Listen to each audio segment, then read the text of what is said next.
ಮದುವೆ ಆಗೋದಕ್ಕೆ ನಿರಾಕರಿಸಿದ್ರು ಅನ್ನೋ ಕಾರಣಕ್ಕೆ ಆ ಮಹಿಳೆಯನ್ನ ಭೀಕರವಾಗಿ ಹತ್ಯೆ ಮಾಡಲಾಗಿದೆ. ಉತ್ತರ ಕನ್ನಡದ ಯಲ್ಲಾಪುರದಲ್ಲಿ ಈ ಘಟನೆಯಾಗಿದ್ದು, ಇದೀಗ ಈ ಘಟನೆ ವಿಕೋಪಕ್ಕೆ ತಿರುಗಿದ್ದು, ಈ ಹತ್ಯೆಯನ್ನ ಖಂಡಿಸಿ ಹಿಂದೂ ಪರ ಸಂಘಟನೆಯವರು ಇವತ್ತು ಯಲ್ಲಾಪುರ ಬಂದ್ಗೆ ಕರೆ ಕೊಟ್ಟಿದ್ದಾರೆ.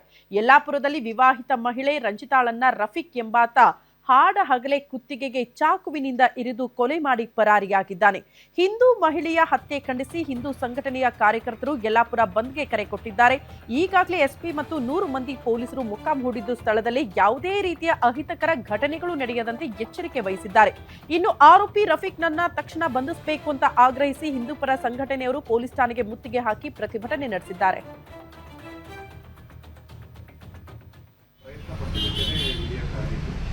ಅದೇ ಸಮಯದಲ್ಲಿ ಯಾವುದೇ ಜಾತ್ರೆ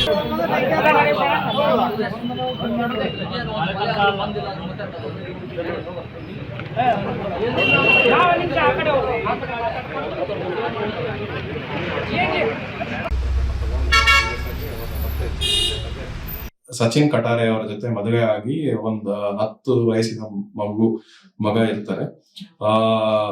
ಇವರು ಕಳೆದ 4-5 ವರ್ಷಗಳಿಂದ ಅವರ ಗಂಡ ಜೊತೆ ಬೇರೆ ಆಗಿ ಇಲ್ಲಿ ಯಲ್ಲಾಪುರ ಆಶ್ರಯ ಕಾಲನಿಯ ಕಾಳಮ್ಮ ನಗರದಲ್ಲಿ ವಾಸವಾಗಿರ್ತಾರೆ.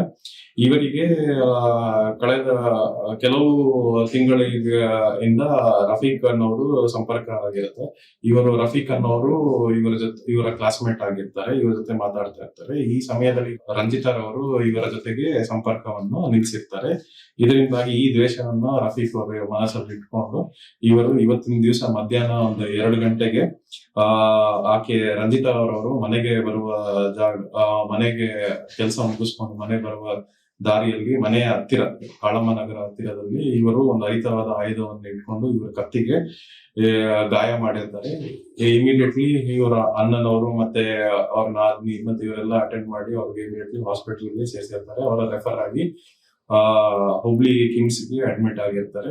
ಅಲ್ಲಿ ಅವರು ತೀರ್ಕೊಂಡು ಇರ್ತಾರೆ.